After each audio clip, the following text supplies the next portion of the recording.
Yeah, it is pretty darn important, so I was just checking here. They've got Pemberton with them, but they've got a -1 because they're being attacked on the flank. So they do, in fact, have a morale of 5. So if they roll a 6, they're in deep trouble. And they have not. Okay. Let's see. These chaps are being meleeed in the flank. So let's roll them first, because that means that they have a morale of actually 4. So definite possibility here that they could fail. And they've scraped through, okay.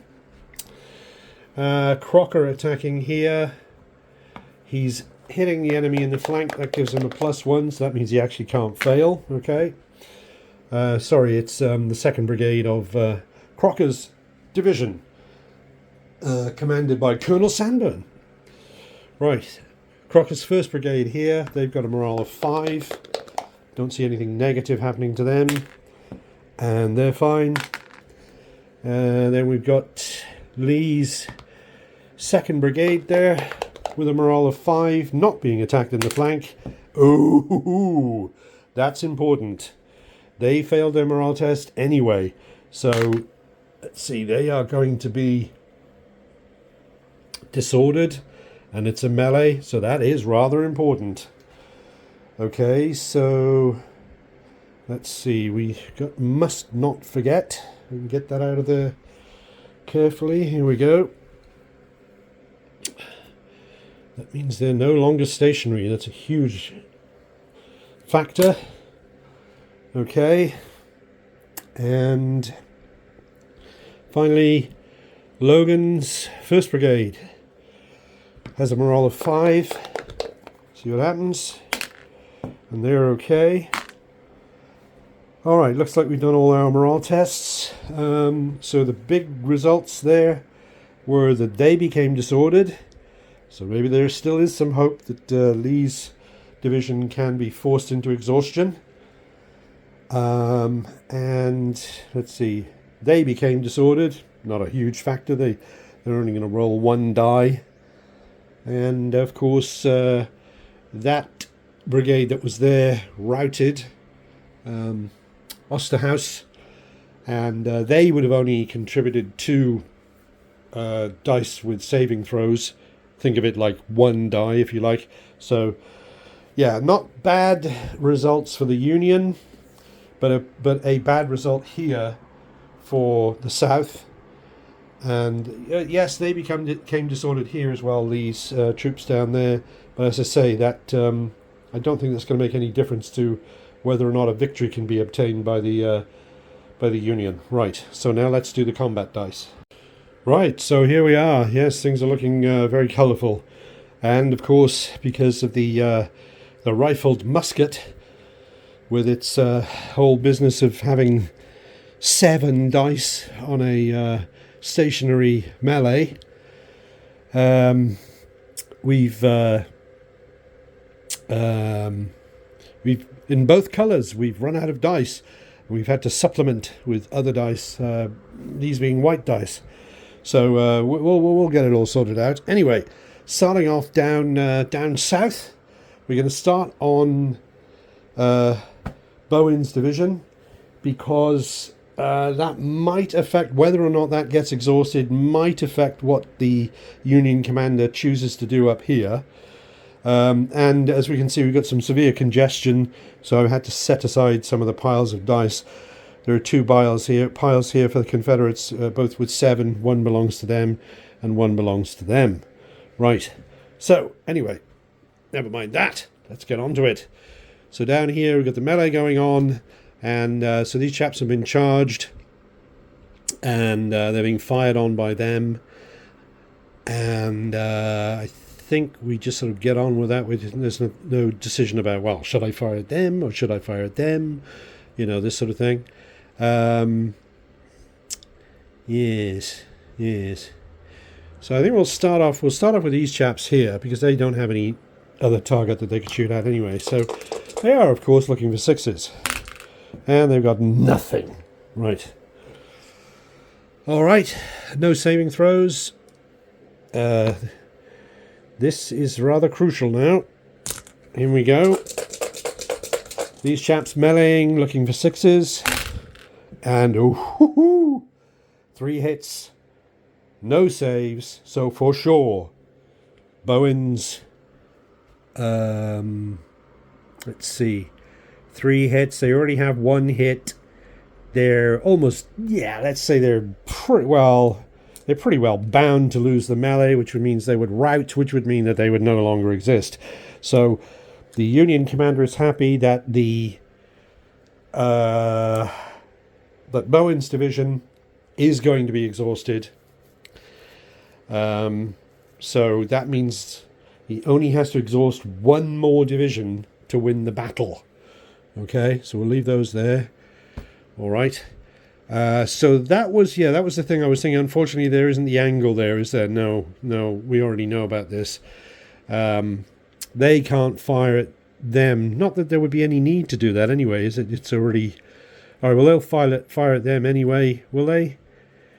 No, yes, they will, because they haven't actually wiped them out yet. No, okay, so we've got 2 shots coming in from here, and this is the super potent...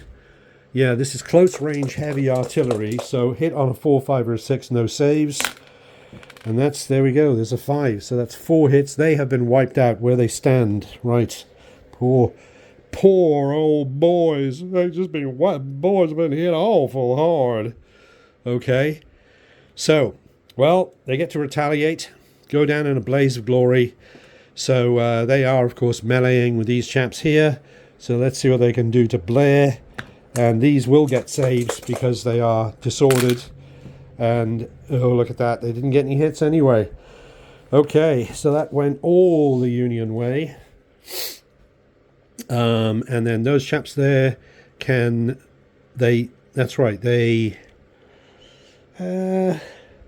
I'll be generous. I'll say that they can just about get them. They shoot over that way. We draw the fire lane. They can just about get them. So... They are indeed heavy guns, so there's going to be no saving throws here. Oh, a couple of deuces. Nothing there. Okay. Wow, that was all one-sided. So let's clean that up. Okay, so we're ready to go, and I just took a close look at the rules because I got a particularly congested situation there, and I wondered what would happen.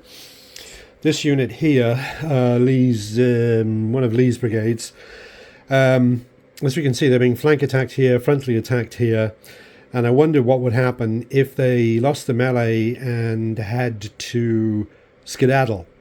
Well, the thing is that they're not allowed to move within 100 yards of an enemy close order unit. So they're here. So they're already within that. So it's impossible for them to do that. And if it's impossible for them to avoid an enemy unit or something else that they are compelled to avoid, then they are eliminated. So I'm adjudicating, because I was wondering, where will they rout? Will they disorder or rout, etc., or other Confederate units? And as far as I can see, if they lose the melee, they are going to be eliminated. Right. So I'm actually going to start there. It's kind of the big one. And because I thought about, should I, or rather the Union commander had thought, is there some way we can disorder other units before we do so and so and so, but we're going to start there. Right. So there are no saving throws. Oh, the other thing I did was, I thought was an interesting thing in statistics and probability, so to speak, was I counted up the the dice, the attacking dice that the Union commander has, who are attacking... let me pause and I'll check this. Okay, that's right. There are basically 30 dice hitting, all hitting on a 6, and all of which are hitting Lee's division. So that means that if you divide that by 6, you get 5. So that means that on a completely even probability, you would actually get 5 6s out of that, and there would be no saves because none of those attacking Union forces are disordered. And we've got heavy firing at artillery here, so there's no save there. So, yeah, on completely even probability, they would get 5 hits on Lee, and they need 6 to exhaust them. So there is one thing left, which is this one down here, which is they're firing at close range, so they'll hit on a 5 or a 6, but they're disordered, so think of it as if they are only hitting in a 6. Effectively, it's the same thing. So, yeah, they're going to have to do slightly better than average probability to be able to get those crucial 6 casualties to win the battle. Yes, that's what it all comes down to in the end. That's literally what it hangs on right now. Okay, so enough of probability. Let's get stuck in. So we've got Carr's 2nd Brigade here with it's meleeing with 5 dice because it's not stationary. There are no saving throws. Hitting Lee in the flank there. One of Lee's brigades in the flank. Be nice to know who it was. Oh no, they're just numbered, aren't they? They are just numbers over there, aren't they? I think it's the 1st Brigade. Yes, it is indeed the 1st Brigade. In they go. And, oh, not a good start. They got nothing. What do you got for me? I got nothing. Okay. These chaps are firing at close range, so they will be hitting their rifles. They'll be hitting on a 5 or a 6.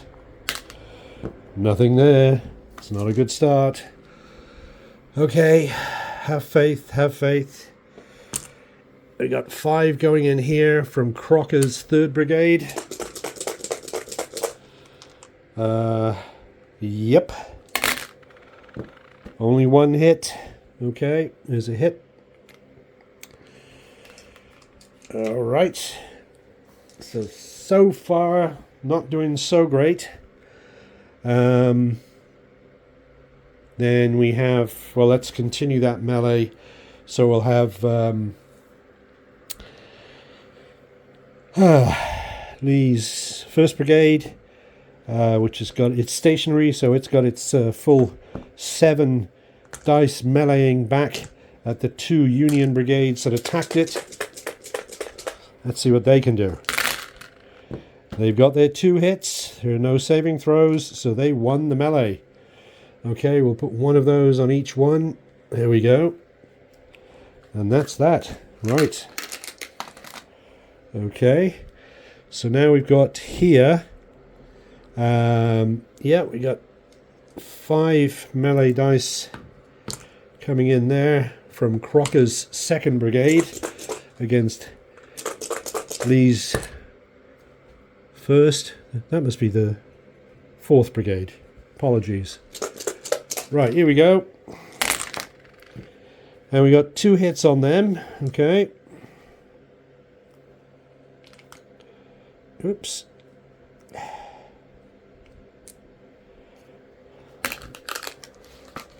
All right. These chaps coming in here. Piling in again on Lee's 1st Brigade. We've got a hit there, okay.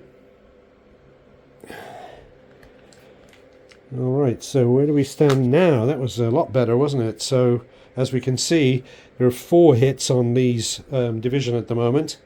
And so they only need 2 more. Talk about coming down to the wire, my goodness me. That's why I love this game system so much. And of course, that's all very well, but the well-crafted scenarios, you see, well-crafted.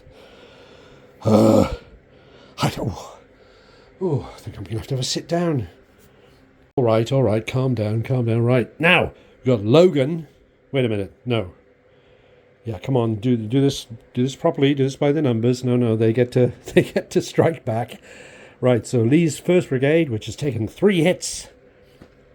Yes, you see? Oh. Means it's been wiped out, actually, interestingly enough. Yeah, they only have a strength of 3. Okay. Anyway, they're fighting back, going down, fighting. And they'll split their hits between these 2 divisions, of course, brigades of Crocker. And so they've got 7 dice going in there. Yep. So let's see what they can do. Right, we got 2 hits. Okay, so we'll put those 1 apiece. Okay. Right, so if the Union can get 2 more hits, as I'm saying, if the Union can get 2 more hits on Lee, well, they've won the battle. That's it. Is it not? Yep. Okay, let's see what they can do. Right, so we've got Logan here, 1st Brigade, going in, meleeing with Lee's 2nd Brigade there. Okay, they've got 4, 5 melee dice. Let's see what they can do. Oh, not the best result there. Nothing at all. Okay. What have we got left? Now it's down to the artillery. There's that artillery there, and a wing and a prayer, this artillery here. A Hail Mary, as you might say. Right, okay, so now, yeah, expecting them to get 2 hits out of this is a definite long shot, which is an appropriate term, I suppose, for artillery. But let's see what we can do. We got both. We'll have both units fire. Yeah, there's no need for them to fire separately.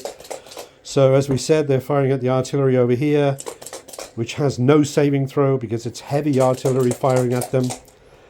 Oh, can you stand the tension? Oh, that's it. It's all over. Yeah. It's all over now, I believe. Yeah. No, wait a minute. Oh, did I just miscalculate there? Yeah, because they can fire at them as well. Yeah, so it's just possible. So they didn't cause any casualties, no. Okay. Nice. Right. And I know I'm a naughty boy. I forgot about that. I would have come back to it anyway, but they're disordered. They're meleeing back at them. And they are indeed. So they get saving throws, but they didn't get any hits anyway. Right, okay. Let's see, who else have we got? We got these chaps here, Loring. They're not disordered. Firing at Logan. And they scored a hit on them. Yes. No saving throws there. And then we got 2 stationary here. They're in close range. They can fire whoever they like. In close range, they will fire at them. Calm down. All right.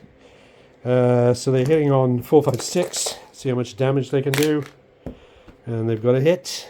Yes, they do, don't they? Yep, they do. Okay.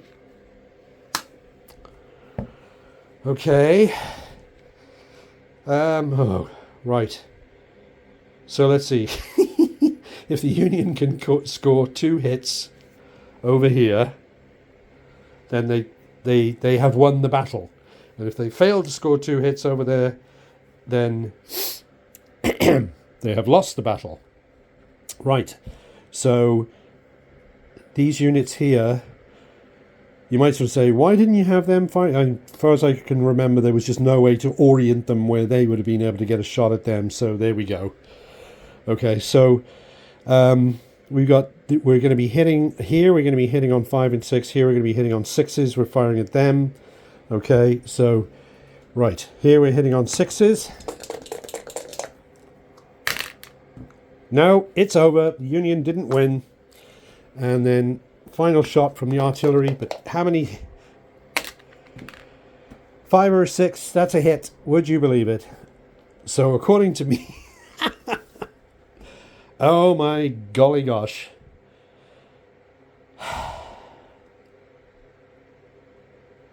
Yep.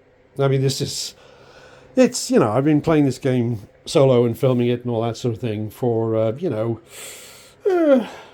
what is it? It's getting close to 4 weeks, I think. And so if there's one hit there, that means it hits on Lee's division. You can see it, 1, 2, 3, 4, 5. That means that the Union were 1 hit short, 1 casualty, short of winning, because if they have now taken 5 casualties which means they're one casualty away from being exhausted.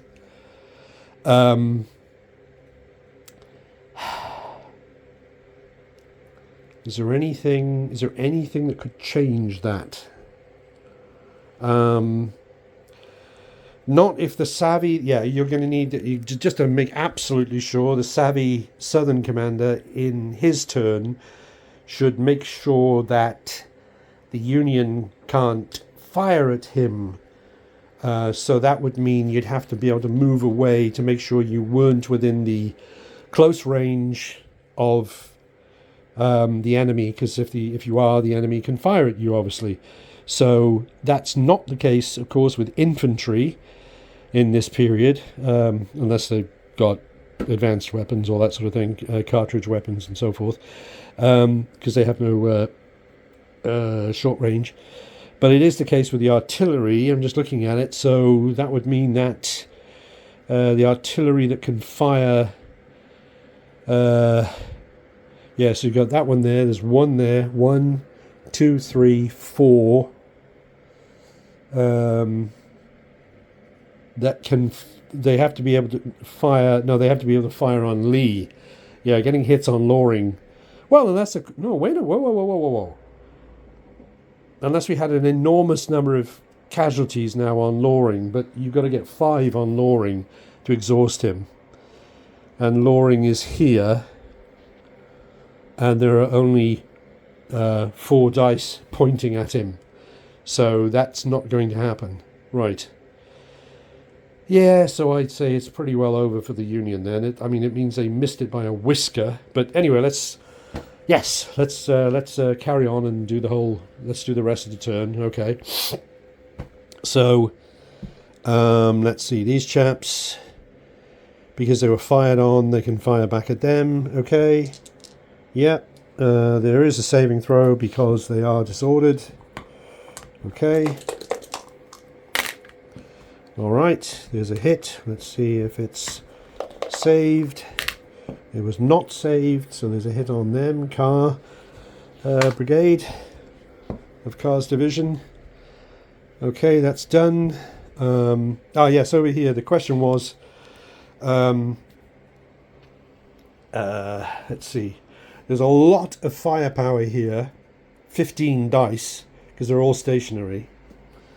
And I wondered privately, or rather the Union commander wondered privately, whether they were going to fire on them, because if they do fire on them, there's going to be one heck of a lot of fire coming back at you.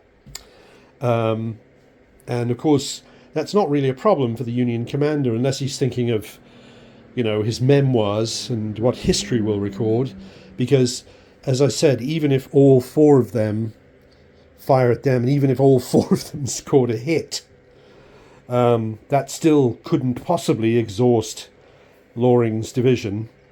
So it's all a question of, shall I not fire at them so they can't fire at me, and maybe that would look better in the newspapers for the civilians at their breakfast. Or do we just say, the heck with it, let's blaze away and see what happens. Well,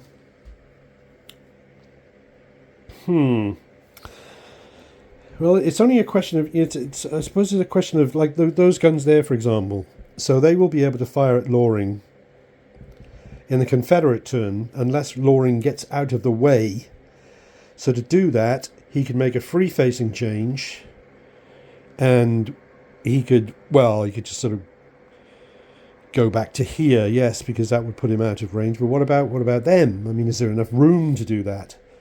Or if they went that way, where would they go? They could make a free-facing change. So imagine if they weren't there, because there's Loring I'm thinking about here. Oh, they walk straight through them. Of course, you can penetrate through anyone, can't you? Sorry about the camera work. I'm drifting off over there. Right. So they'd have to avoid the enemy, of course. So free-facing change, and then sort of move down sort of to there, maybe, if they could. Huh. Now, the hell with the morning papers. Let's just blast away. Right.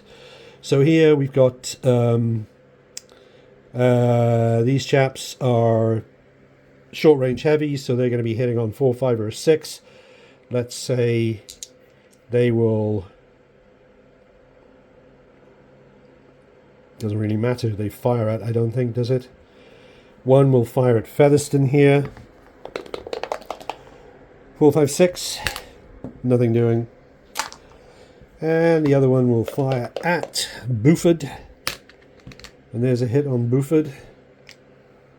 Okay. And then we got 2 hits, 2 shots here. These are 6s. Firing at...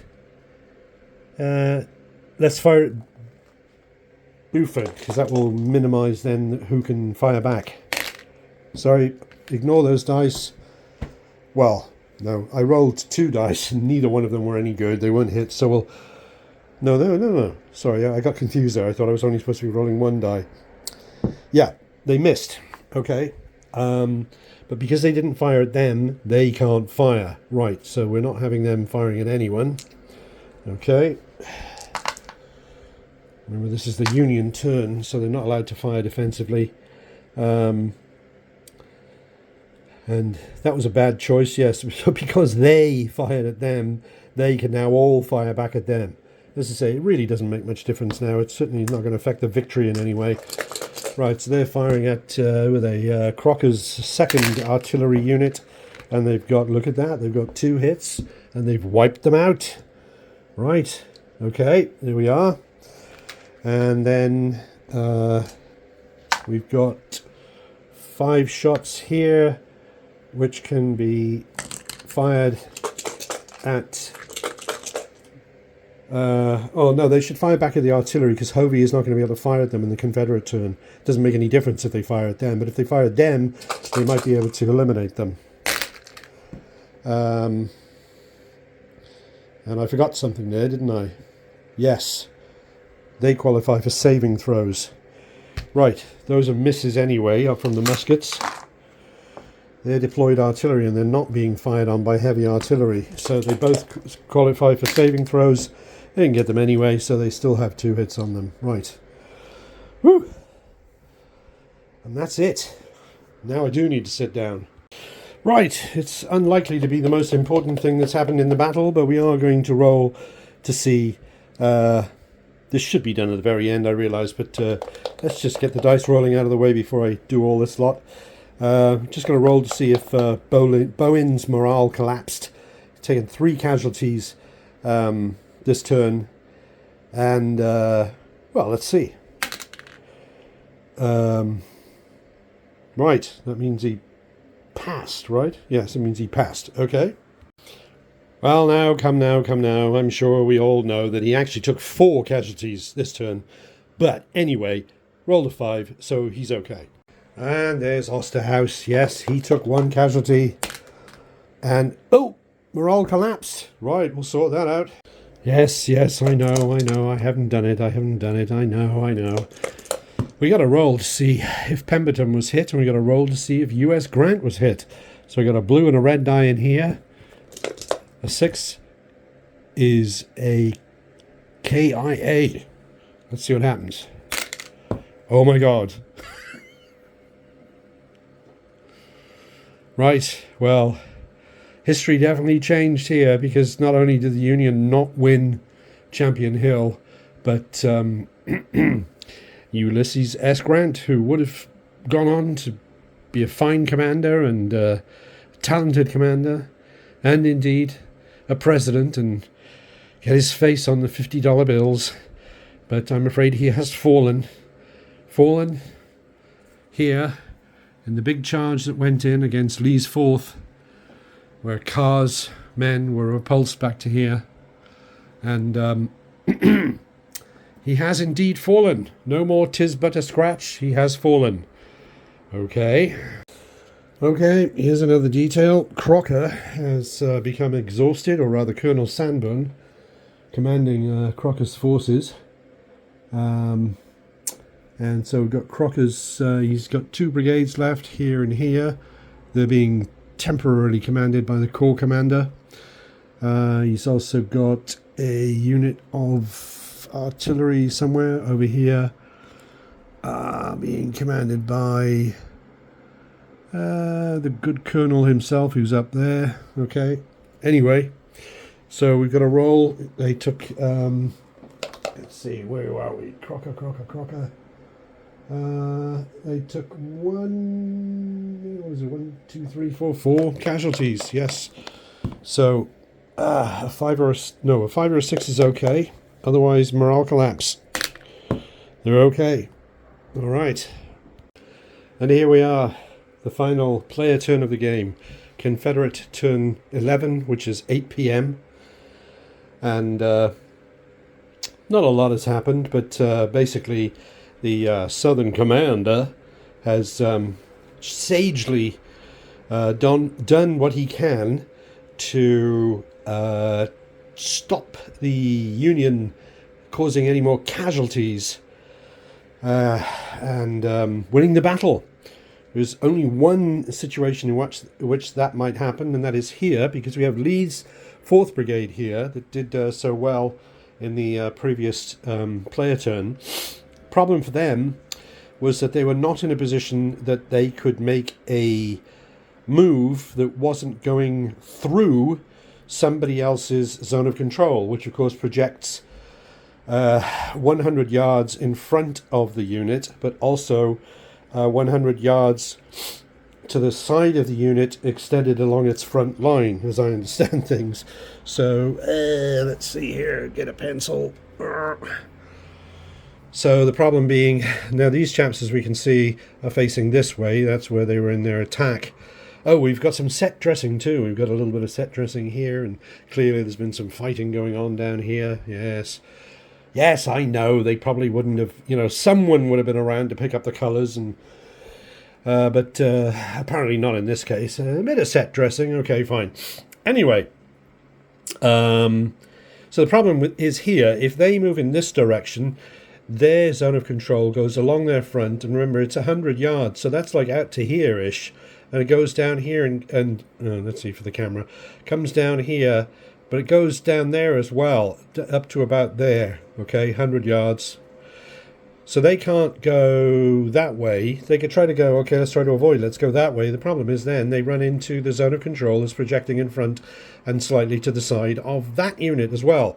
So I adjudicated they can't actually move in this direction. Actually, they simply can't move unless they attack one of those units that's causing that zone of control. Right. The whole point of that rule, of course, is to make sure that your units can't just waltz around in the presence of other units and the other units just stand there and do nothing. So there has to be some pressure on your unit to not attempt to just wander around in the extreme proximity of enemy units. So they're stuck there. Now what that means is that they, because they're in close range, they, even though it's the enemy's turn, they can fire. Now they are not stationary, so they only have 1 die, and they, to add insult to injury, they are rifles, so even at close range they're only going to be hitting on a 5.6, not 4.56, but if they get a hit on them, then the Union wins the battle. And if they don't, because they're only one casualty, they're only one casualty away. One more casualty would exhaust Lee's division, and then that would be that. Okay? Over here, just not so much for the victory conditions, but more sort of thinking about what looks good in the newspapers, read by civilians at their breakfast. Loring, they all did a free-facing change, moved backwards, and then turned around to face the enemy. Just so that none of these chaps would be within close range of these guns, who would have been able to fire because of the same reason as those. That wouldn't really have changed the victory conditions. These are not stationary. They've only got 1 shot as well.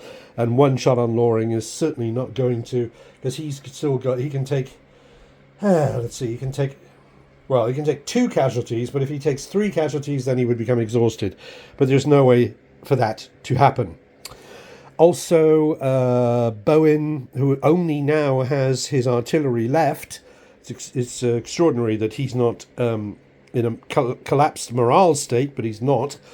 Those chaps were sort of over here-ish, and they moved down this way to get away from the close range of those guns there that could have fired on them. with some considerable effect because they are heavy and they are stationary, so that could have been nasty. So anyway, they got away from there, which again doesn't affect the victory conditions because this this division is already exhausted. Yes. Okay, so that's the end of the Confederate move, and the Confederates, of course, I mean, they can fire at people, but then, of course, that means they can fire back at them. Let's go and see what the dog's barking at. He's a lovable little chap. Yes. Anyway, but they don't want to, as I said, they don't want to kick the sleeping dog. Oh, a lot of dog-related things going on. Or kick the hornet's nest, that sort of thing. So, for example, these boys here are not going to sort of shoot at them or anyone else who can then shoot back at them and run the risk of their division becoming exhausted as a result. So, although they can fire at them, we're certainly not going to see them firing at anyone. I suppose Confederate artillery that's at more than short range, or rather, yes, that doesn't have any enemy in short range, could fire. No, they don't want to do that, do they? You get the general idea. Like they, for example, this is Lee. They don't want to lose any. Casualties, so they're not going to be foolish enough to fire upon Logan's artillery over here, for example, because that would mean that Logan can then fire back at them, which could cause casualties, and so forth. If they were infantry at long range or not short range, so they, for example, just out of spite, if they were oriented in the right direction, they could have fired at them, but it's not important. Let's see. That's a sort of an afterthought, isn't it? I suppose they're too close to them. That's right. They're close enough to be able to fire back at them. Yes, I knew there's a reason it hadn't happened. Okay, so let's get on with it and figure out if there are any morale tests. So there certainly are. Yes, we know that. Okay, let's do it. Right. So the Confederate commander hopes that he has thought this through well. Yes, the only morale test then is actually on these chaps here because they are in close range of the enemy. Nobody else is anywhere. And so they're rolling. Now, Pemberton has detached himself from that unit because he didn't want to give the Union the satisfaction of potentially killing him. And now that does mean, of course, that this unit now, as a consequence, has a morale of 5. Its original morale of 5 with no bonus for him. That means they could fail this morale test if they roll a 6, obviously. But that would mean that they would then be disordered, which would mean that they were no longer stationary. But so what? It doesn't make any difference at this stage in the battle. The battle is almost over, presumably. I mean, it's the 8 p.m. turn, and it's in May. I suppose I'd have to, that'd be interesting to look at, actually. Look that up. Use some sort of astronomical or meteorological sort of table to say, okay, so when would the sun have actually set, and this sort of thing. But anyway, we can imagine the darkness is falling, which is why the scenario ends at 8 p.m. Okay, and there we go.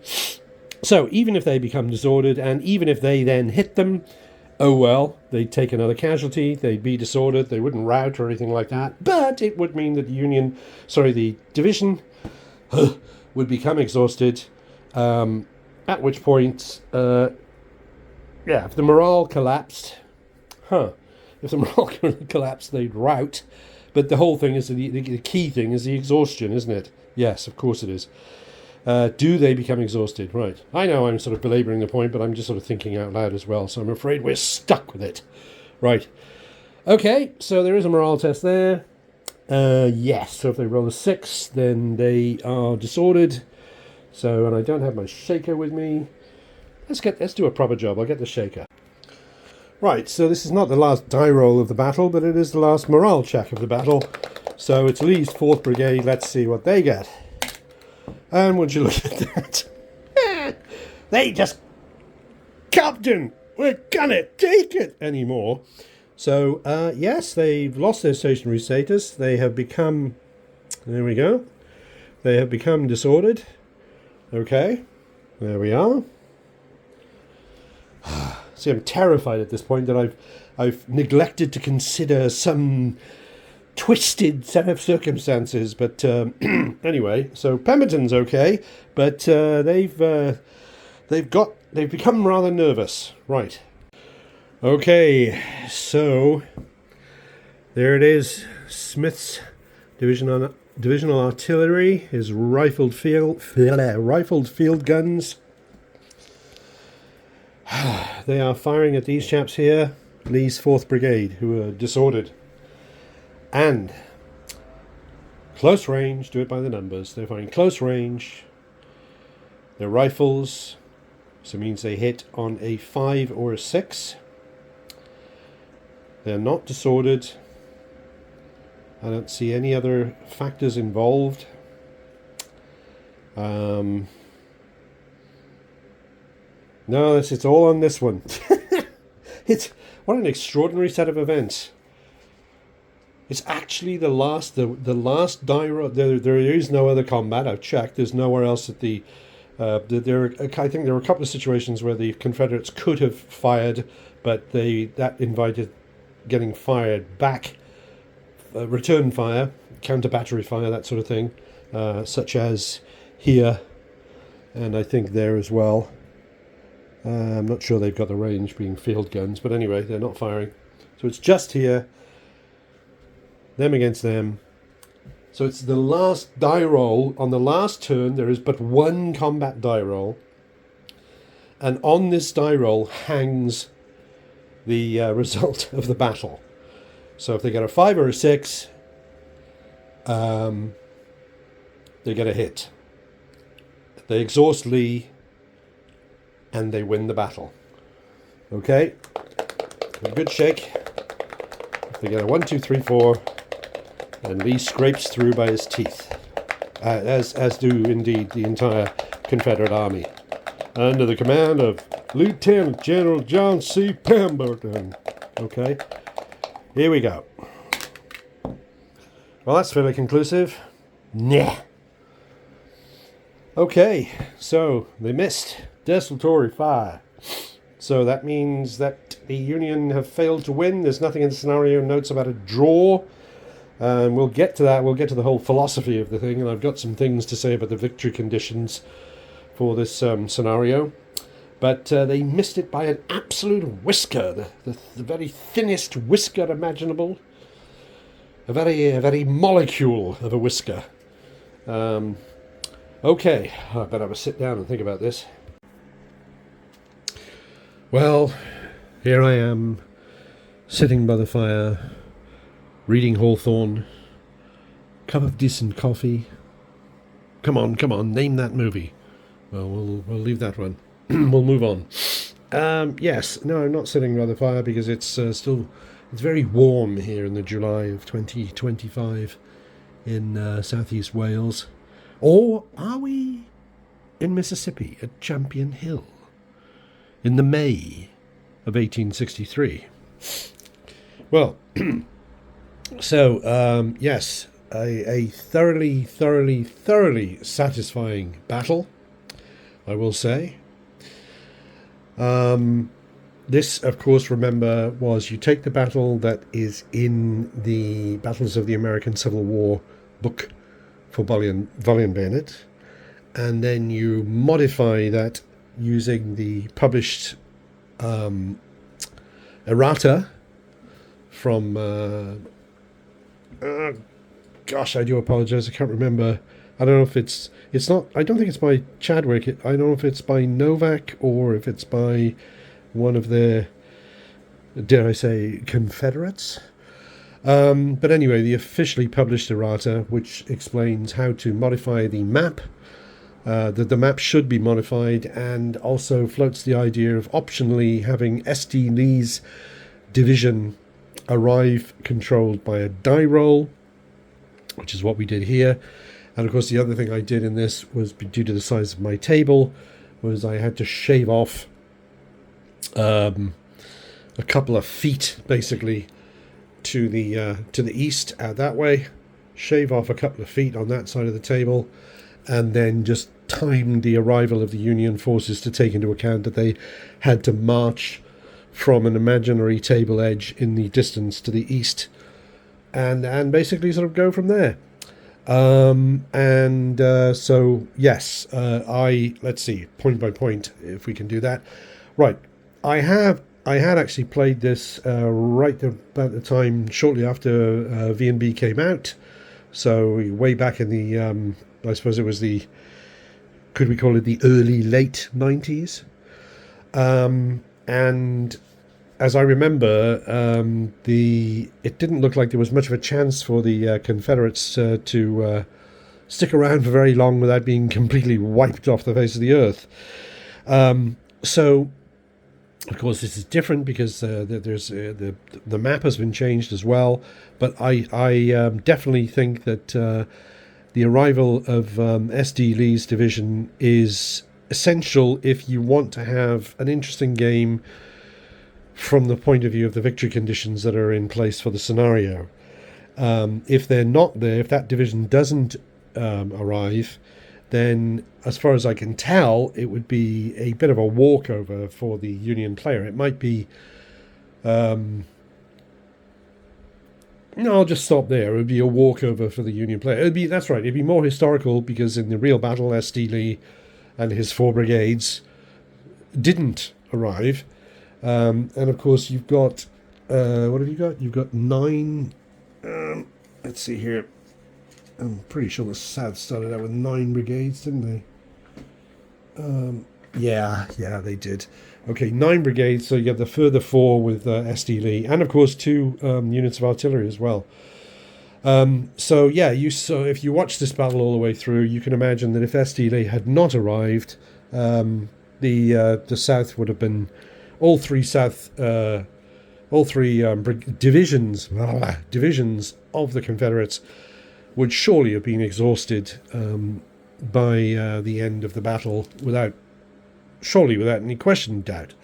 So, yes, getting S.D. Lee in there was a good idea, an interesting historical variant, a what if, led to a more interesting game. And as we can see, the Union almost managed. Now, of course, this is with my scenario rules, because in the rules as written, and then you add on the scenario modifications, it just says S.D. Lee arrives. There you are, and there's no there's no change to the victory conditions. So the victory conditions say that there can be no unexhausted Confederate divisions east of Baker's Creek. Once that has been achieved, or as long as that's been achieved by the end of the day, as it were, then the Union will win. So as I said before, I adjudicated that the Confederate had got a big bonus by the arrival of S.D. Lee, so we are not going to give the Union the additional burden of having to exhaust them as well. So I said as long as the Union can exhaust 3 out of the 4 Confederate divisions, then that would be a victory. And they almost got that. They were 1 casualty away, as we've seen and as we've discussed in great detail. A few statistics I can bring to bear, which are that. Now, this is not taking into account the loss of strength points by units either routing off the table or not being lost in, I suppose, or actually just being lost by. No, I don't know that. Okay, I'll just actual casualties that I marked off the roster sheet then. So I marked off Union 49, Confederates 43. The Unions that must have been distributed rather more evenly, because with the 49 casualties, the Union lost 4 brigades, but with the 43 casualties, the Confederates lost 8 brigades. So they were evidently rather more concentrated than the casualties on the Union forces.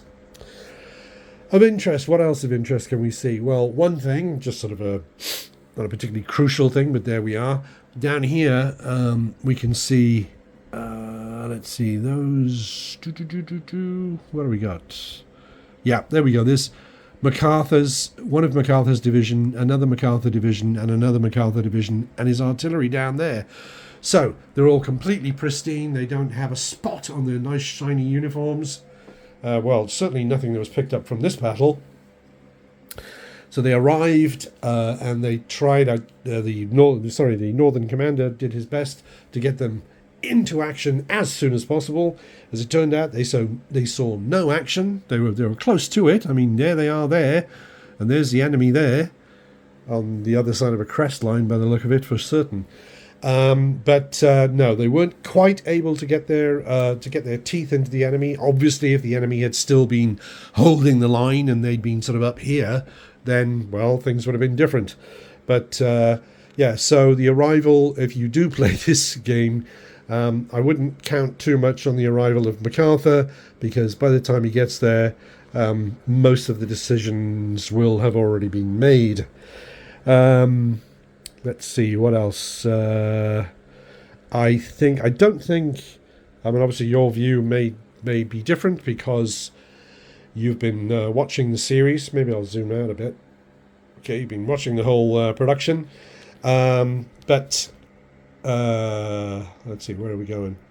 I don't think any sort of massive tactical mistakes were made by either commander. Sort of like, oh my God, shouldn't have done that. I think the South did a very good sort of, what was it General Urquhart said in A Bridge Too Far in the movie? I designed the French as a sort of collapsing bag.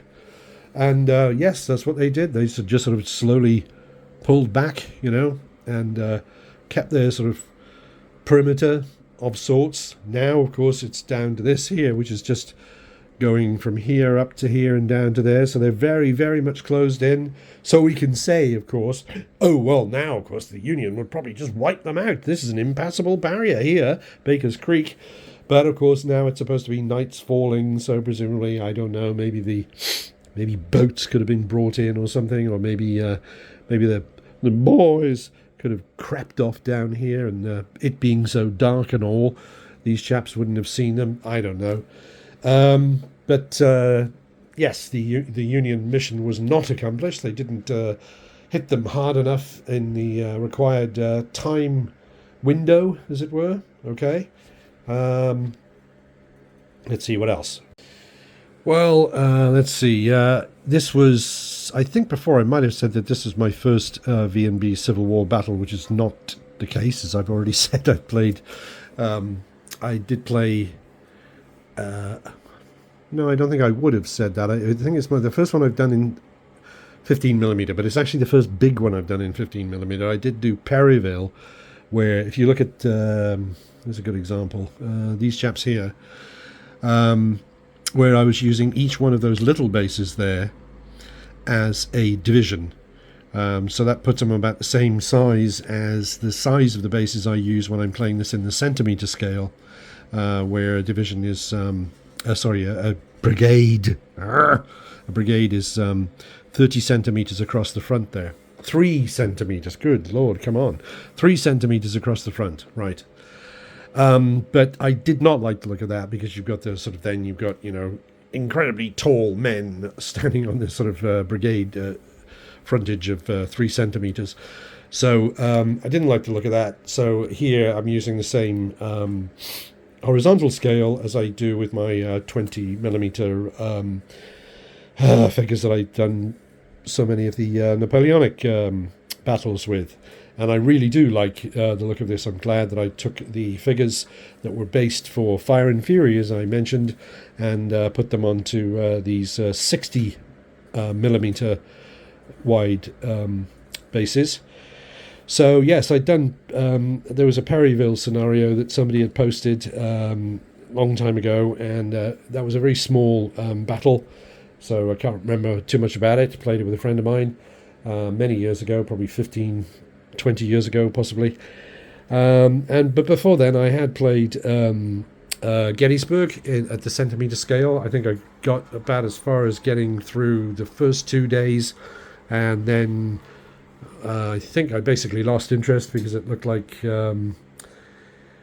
It was all going to go the Union Way or something along those lines. It was a long time ago. I think it was like 1997 or something like that. Anyway, fascinating stuff, isn't it? This is absolutely fascinating stuff. But no, this has been a big success and a big pleasure. I hope you've enjoyed it. I've enjoyed it enormously. The other thing that I've done is, of course, thanks to here we go, thanks to old dear old Uncle Frank volunteering to lie down there and be the hill. So there's the hill, you see. Yes. And as I say, I think I believe it's the first time I've ever done that with just putting something underneath a ground sheet, so to speak, and it seems to have worked out really well. Yes, it's been a bit of a problem where you get these sort of extreme angles showing up, but I have preferred it enormously over just layers of felt or something like that. So I think I'm going to continue to do that whenever I can. I did play with the idea, as I said, or I considered the idea of saying, as far as where the crest of the hill is, and so and so. And of course, one way you could do that is you could sort of say, well, look, any map, is going to have, surely it's going to have some sort of vague topographical differences. And of course, the wargame maps that we use are, not actual proper topographical maps. They're just very, very simplified versions of the terrain. So you could say, I mean, here, that bit of smoke right there is actually representing what I calculated to be more or less the center of the hill. Okay, but as we can see, as luck would have it, it's actually in some sort of depression in the actual formed hill with this stuff. So I was thinking of saying, well, if somebody was down there and somebody else was up there, we would say they were downhill from them. We would follow the actual contours of what we ended up with, because at the end there isn't sort of perfect precision in the maps that we're given. So, and of course the Volley and Bayonet way of doing line of sight, or based around a central point, means that it's treating the hill as if it were a cone coming up like this with the central point at the top.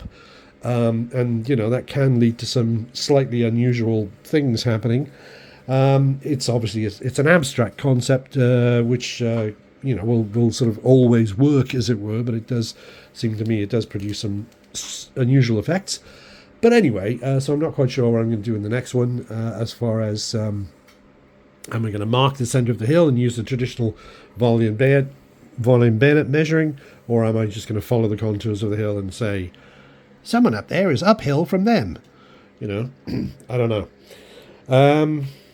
Let's see what else. I was pleased too with the representation over there of the dense wood, or the forest as it's called in Volley and Bayonet, that lot over there. In the sense that, again, I didn't use a big sheet of felt. Instead, I used actual foliage, and I just said, follow the trees. The trees are marking the outline of the forest.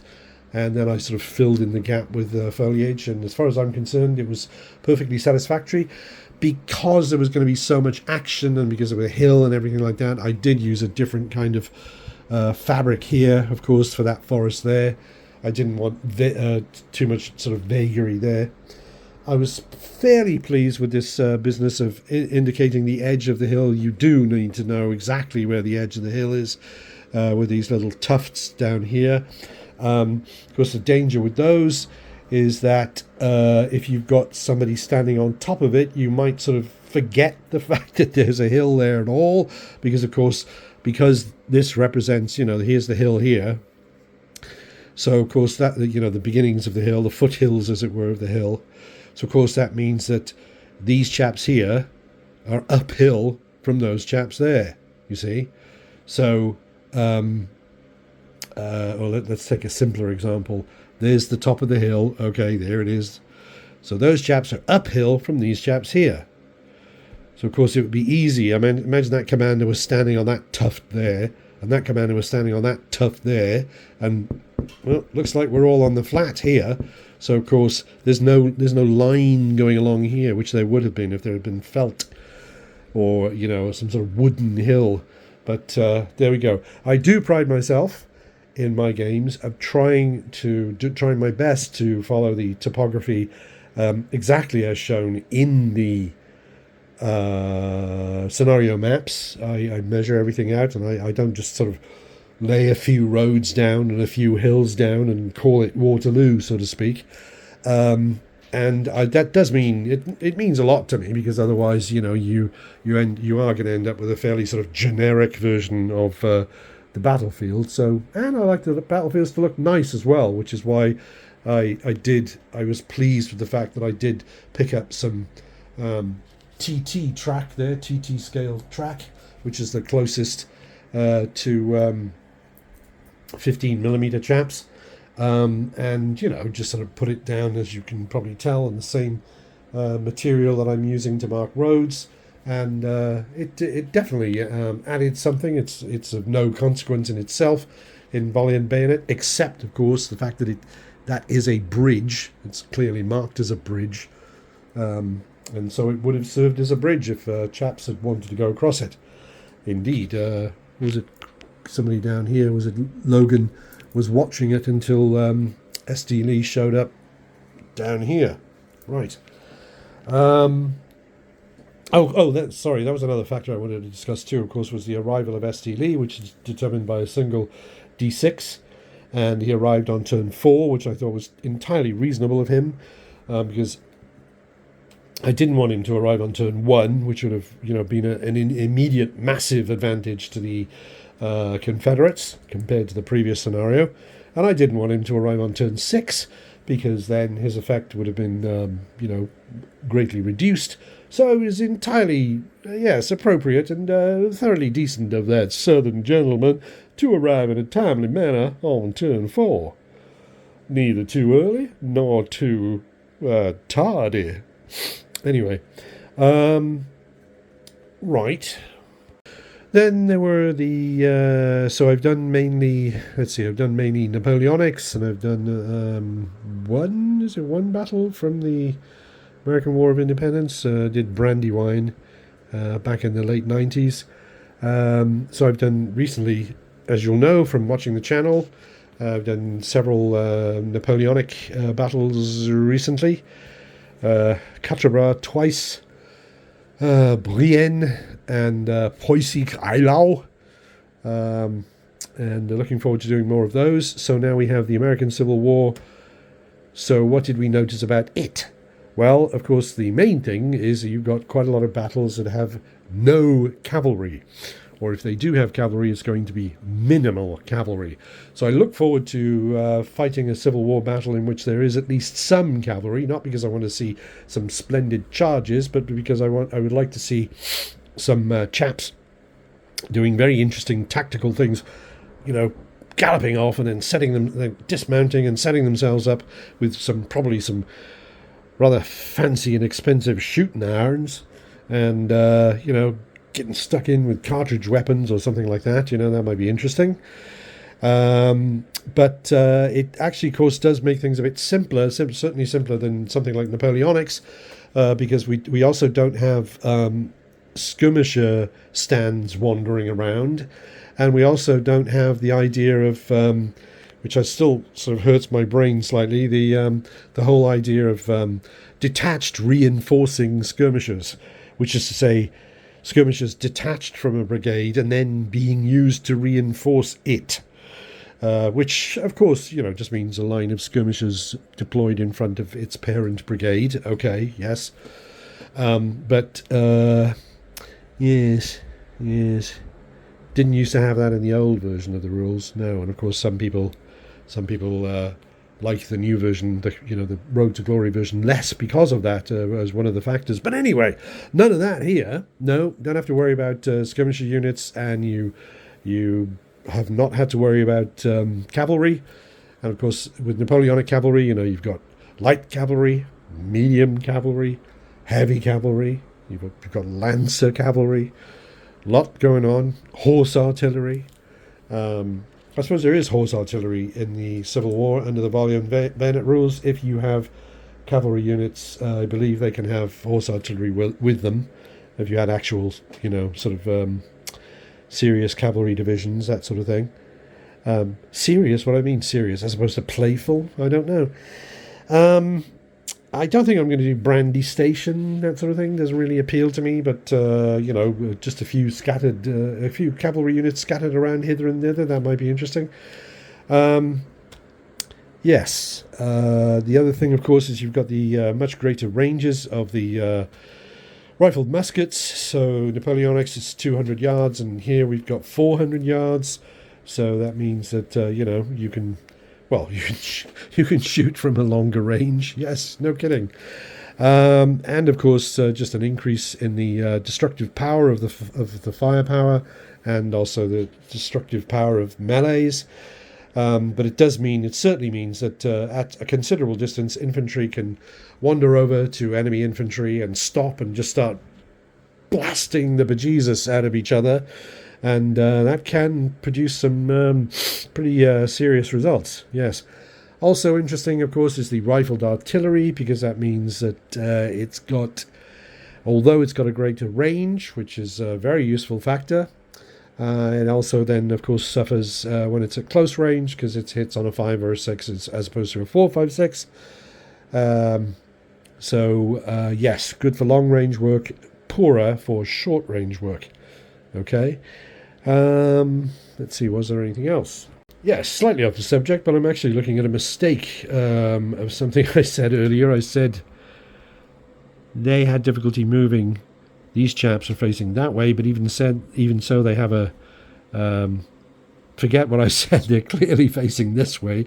There's a label at their rear. They're facing that way, so they are absolutely squarely in their zone of control, which is one of the reasons that they could not... that's interesting, isn't it? No, that's right. Yeah, that's right, because they can't move that way, because that means they're just sliding along their zone of control. They have to move away from them, but they can't move that way, because if they did that, they would hit the zone of control that goes... Where's my... I know I've already done this, but what the heck? It goes all the way down the front of the unit, then slightly down there, down to, 100 yards beyond the front of the unit. So there was just no way for them to do that. Right. Okay. Right, there's a trifling distraction. Yes. Another thing I wanted to say, thank you to all the folks in the IO groups, Volley and Bayonet group, and also to the folks in the Facebook Volley and Bayonet group for answering. I'm sure I had questions in both of them. I believe I did about using V&B for the ACW in general. Before, as I was planning this and getting down into the details and everything, and those are always two marvelous places to go to get support and get questions answered, and of course, to also to be able to benefit from the files and so forth that are there. Marvelous places. So I just want to get that in there. And another loose end again, just in case this is for the sort of instructional purposes. These are not instructional videos, of course, but I don't want to give people the wrong impression. And that is, of course, yes, I know we've all been thinking about this. Dum dum dum. Osterhaus's artillery. There they are up on the hill. See, nice hill, rising above the. Yes, you see, rising up above the rest of the elevation. Anyway, what's wrong with them? Got a black marker on them. Well, it's one of my black markers, which in my system means routed. But there's no such thing as routed artillery. They're removed. So, there we go. They were incorrectly routed and they should have been removed. Yes. Right, but apart from that, enough of this waffle.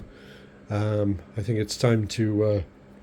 One does hate to do so, because this has been, I've been fighting this battle for approximately a month, with plenty of breaks and all that sort of thing. But anyway, so it's been very enjoyable. It's a very rewarding puzzle to solve for both commanders, and of course it turned out to be extremely finely balanced. All came to the actual down to the last die roll from there, and they couldn't quite do it.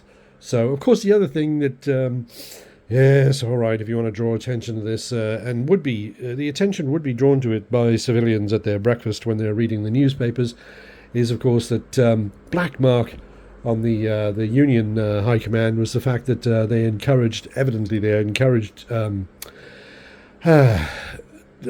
probably Lieutenant General, as far as I know, Ulysses S. Grant to involve himself in the combat here, and was killed as a result. So not only did the Union miss the victory by a whisker, but they also lost their army commander into the bargain. Yes, well, there we are. Okay, one last look.